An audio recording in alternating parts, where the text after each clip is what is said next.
Welcome to property. आज का topic थोड़ा सा क्रिमिनल और प्रोसीजरल दोनों है।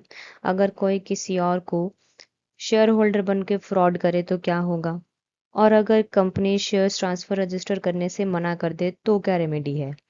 चलो सेक्शन 57 और 58 ऑफ द कंपनीज एक्ट 2013 को समझना शुरू करते हैं। सेक्शन 57 बात करता है punishment for the personation of the share holder के बारे में।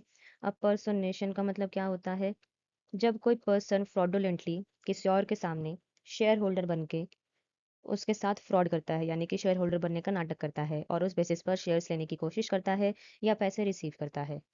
Acts covered under section 57। अगर कोई पर्सन डिसीटफुली यानी कि फ्रॉड से अपने आप को ओनर बताता है सिक्योरिटीज का, कंपनी इंटरेस्ट का, शेयर वारंट या कूपन का, तो उसके बाद ऑब्टेन करता है या अटेम्प्ट करता है ऑब्टेन करने का, या मनी रिसीव करता है या अटेम्प्ट करता है, तो ऑफेंस कंप्लीट हो जाता है। पनिशमेंट क्या है? स्ट्रिक्ट पनिशमेंट दी गई है। Imprisonment with minimum 1 year and maximum of 3 years, and fine as well of 1 lakh minimum and 5 lakh maximum। Next है सेक्शन 58 जो कि बात करता है refusal of the registration and appeal. इसका सब सेक्शन 1 कहता है कि प्राइवेट कंपनी अगर ट्रांसफर या ट्रांसमिशन रजिस्टर करने से मना कर देती है, देन 30 डेज के अंदर नोटिस देना होगा। किसको?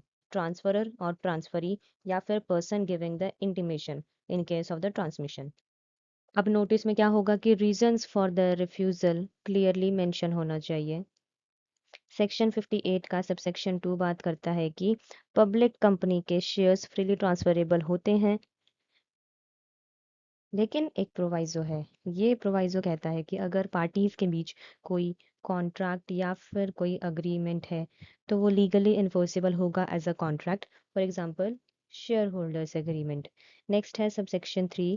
ये कहता है कि अगर रिफ्यूजल होता है appeal in the private company case, तो ट्रांसफरी अपील कर सकता है नेशनल कंपनी लॉ ट्राइब्यूनल में।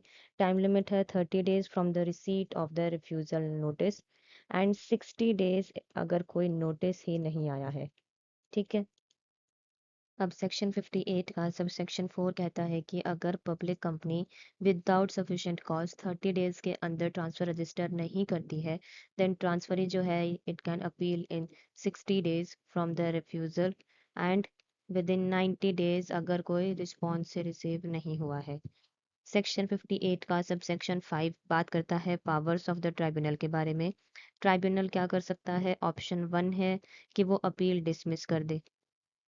ऑप्शन 2 है कि वो ऑर्डर पास करे, कंपनी को डायरेक्ट करे कि ट्रांसफर या फिर ट्रांसमिशन रजिस्टर करे with in the time limit of 10 days from the receipt of the order, या फिर rectification of the register damages award करे अगर किसी पार्टी को लॉस हुआ है।